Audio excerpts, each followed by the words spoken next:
Oke, hello semuanya. Kembali lagi di channel saya. Kenal saya Eka. Oke, hari ini kita akan membahas sesuatu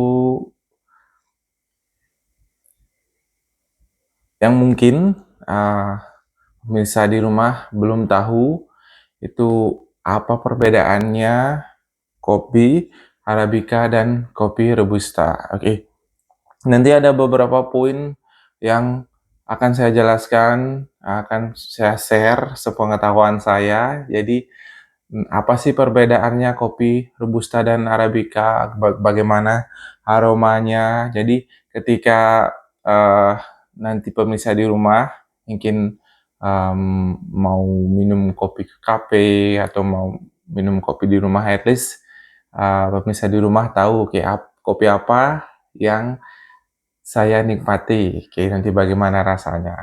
Oke, sangat menarik, kopi Arabica dan budaya ngopi di Indonesia, di seluruh dunia sekarang sudah menjadi hal yang populer, budaya ngopinya. Oke, sering sekali kita menjumpai anak muda ngopi, mungkin di lingkungan keluarga kita di rumah, satu atau dua orang dari keluarga kita di rumah pasti ada yang senang minum kopi, jadi kayak gitu. Oke, baik, kita mulai dari uh, rasa dan aroma. Jadi kopi Arabica itu mempunyai rasa yang kompleks, lebih manis, ada acidity-nya, ada sour-nya. Mungkin nanti kalian kalau minum kopi Arabica akan menjumpai kopi yang rasa-rasa buah, ya, rasa strawberry, rasa lemon. Nah, sebaliknya untuk kopi Robusta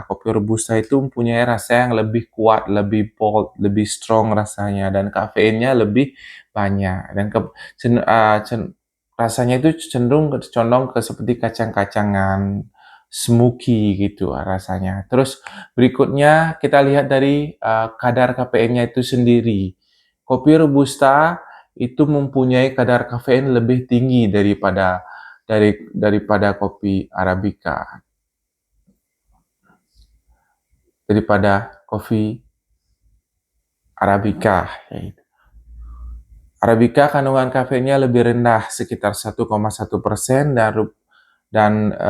hingga 1,5%. Nah, sedangkan Robusta mempunyai kandungan kafein lebih tinggi, itu berkisar 2,2% sampai 2,7%. Nah, dilihat dari bentuknya ini, bentuk kopi yang cerinya itu kopi Arabica itu cenderung mempunyai bentuk yang agak sedikit lebih lonjong, ya, lebih panjang, lonjong. Terus, nah, di garis tengahnya itu, kalau kalian perhatikan biji kopi itu ada garis tengahnya, biasanya berbentuk es dia. Nah, kebalikannya untuk kopi Robusta itu bentuknya agak sedikit round atau bulat. Nah, garis tengahnya untuk Robusta itu lurus. Ini kalau kalian melihat biji kopi di kafe dimanapun itu bentuknya seperti itu. Nah, mulai dari ketinggiannya. Nah, untuk kopi Arabica ini ditanamnya di atas dari 1200 mtpl. Biasanya kalau ditanam di bawahnya itu tidak memungkinkan, nanti rebustanya akan cepat layu atau kondisi cuacanya terlalu panas. Nah, sebaliknya untuk kopi robusta itu bisa ditanamnya sebenarnya di bot, bisa di dataran tinggi atau di dataran rendah. Nah, ini keuntungannya untuk robusta, ya gitu. Nah, untuk kalau kita lihat dari segi harganya, nah, kopi Arabica itu mempunyai harga yang lebih mahal, biasanya 2 kali lipat atau 3/4-nya dari kopi Robusta. Contohnya kalau di pasaran sekarang harga kopi Robusta itu berkisar sekitar 60 sampai 85.000. Ya, itu tergantung kualitasnya. Mungkin yang kualitas grade 1 yang lebih bagus itu harganya 85 ribuan. Kalau kita cari di Tokopedia atau Shopee. Nah, berikutnya untuk kopi Arabica itu range-nya dari 135 itu sampai 160-an. Itu tergantung proses cara pengolahan, varietasnya apa, jenisnya apa, kopi dari mana, seperti itu.